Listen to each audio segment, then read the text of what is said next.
So in the previous video, I talked a little bit about how similar the graphs that we got for this unbalanced torque lab were to the graphs that we got earlier this year when we did a lab on unbalanced forces.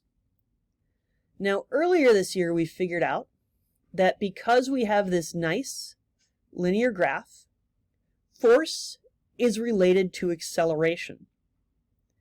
Now, when we have a nice linear graph for torque and angular acceleration, oh, that's a terrible symbol there. We now have that torque is related to the angular acceleration. And the way I tend to write the symbol for proportional and the symbol for angular acceleration, they look really similar. Sorry about that. Now, this does fit with what we saw before. Since torque is a force that changes angular motion, and angular acceleration is essentially how much your angular motion is changing, it really fits with this idea that force is directly related to your angular acceleration. A lot of physics teachers say that this rotation stuff we're working on, it's just like linear motion, except it's in Greek and it's going in a circle. Now the next step is we figured out that it really wasn't just any old force we were talking about. It was the net force, or the total force acting on an object that we were talking about. We also figured out that the slope is equal to the mass, and specifically the inertial mass, which is a measure of how difficult it is to change the linear motion. Now, if we had done a lab where there were multiple torques acting on those wheels, we would have found that it's actually the net torque, or the total torque. So that measure of how unbalanced the torque overall is. And I talked in the last video about the idea that the slope here is equal to that rotational inertia, the measure of how difficult it is to change the object's angular motion. And so we have net torque equals I times alpha, where alpha is the angular acceleration. Now this does show up on the formula sheet. So if you look on the formula sheet, towards the bottom on the left, there's an equation that looks like this.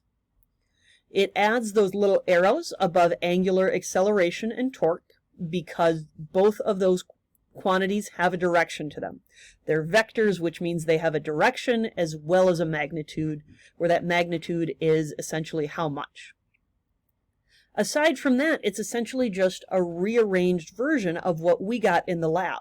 It's doing angular acceleration equals net torque divided by rotational inertia, rather than moving that rotational inertia over to the same side as the acceleration.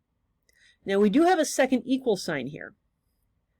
So earlier in the year we talked a little bit about there's two main ways to represent net force. We could do it as sigma F, or we could do it as F net.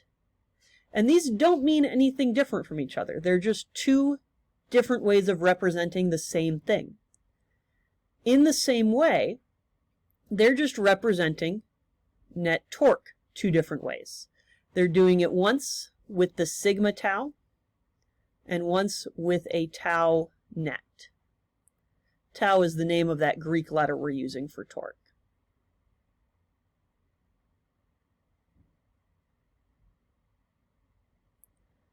And there we go.